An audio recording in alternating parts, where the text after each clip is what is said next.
বাংলাদেশের ত্রয়োদশ জাতীয় সংসদ নির্বাচনে বিএনপি নিরঙ্কুশ জয় পাওয়ার পর প্রতিবেশী ভারতের সঙ্গে সম্পর্কের নতুন সমীকরণ তৈরি হয়েছে। তারেক রহমানের নেতৃত্বে বিএনপির এই ভূমিধস বিজয়ের পর ভারতের প্রধানমন্ত্রী নরেন্দ্র মোদী বাংলায় অভিনন্দন জানিয়ে একটি গণতান্ত্রিক ও অন্তর্ভুক্তিমূলক বাংলাদেশের পাশে থাকার প্রতিশ্রুতি দিয়েছেন।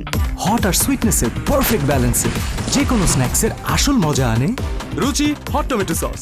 তবে এই অভিনন্দন বার্তার আড়ালে রয়েছে গভীর সতর্কতা। ২০২৪ সালের জুলাইয়ে ছাত্র জনতার অভ্যুত্থানের কারণে শেখ হাসিনা ভারতে আশ্রয় নেওয়ার পর থেকে ঢাকা দিল্লির সম্পর্কে ফাটল ধরেছে। বাংলাদেশে তীব্র ভারত বিরোধী মনোভাব, সীমান্ত হত্যা, পানি বণ্টন ও ভিসা বন্ধের মতো বিষয়গুলো বর্তমান সম্পর্কের বড় চ্যালেঞ্জ।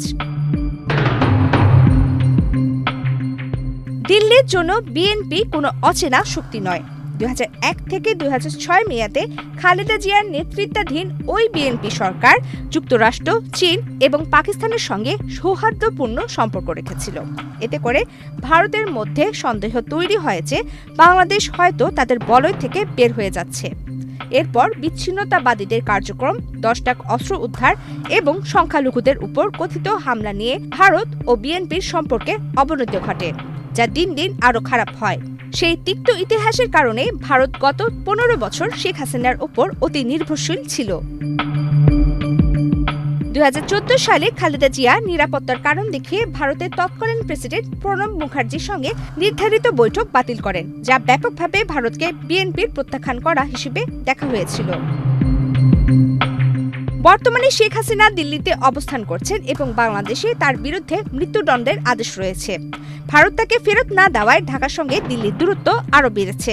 এদিকে দীর্ঘ ১৪ বছর পর ঢাকা করাচি সরাসরি ফ্লাইট চালু এবং পাকিস্তানের সঙ্গে ক্রমবর্ধমান নিরাপত্তা ও বাণিজ্যিক সম্পর্ক দিল্লির জন্য দুশ্চিন্তার কারণ হয়ে দাঁড়িয়েছে।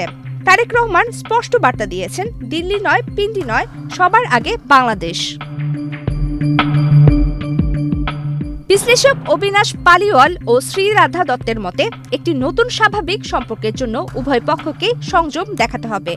বিশেষ করে ভারতকে বাংলাদেশের অভ্যন্তরীণ রাজনীতি নিয়ে নেতিবাচক মন্তব্য পরিহার করতে হবে। অন্যদিকে বিএনপিকে নিশ্চিত করতে হবে যে বাংলাদেশের মাটি ভারতের বিরুদ্ধে ব্যবহৃত হবে না। নিরাপত্তা ও ভৌগোলিক অবস্থানের কারণে দুই দেশ একে অপরের উপর নির্ভরশীল। ৪,০৯৬ কিলোমিটারের অভিন্ন সীমান্ত এবং বিশাল বাণিজ্যিক স্বার্থ দুই দেশকে পুনরায় টেবিলে বসতে বাধ্য করবে। এখন প্রশ্ন হলো, বড় প্রতিবেশী হিসেবে ভারত কি আস্থার সংকটে সতর্কতা বজায় রাখবে নাকি সম্পর্কের পুনর্গঠনে প্রথম পদক্ষেপ নেবে? প্রমিতি কিবরে ইসলাম, বাংলাদেশ প্রতিদিন।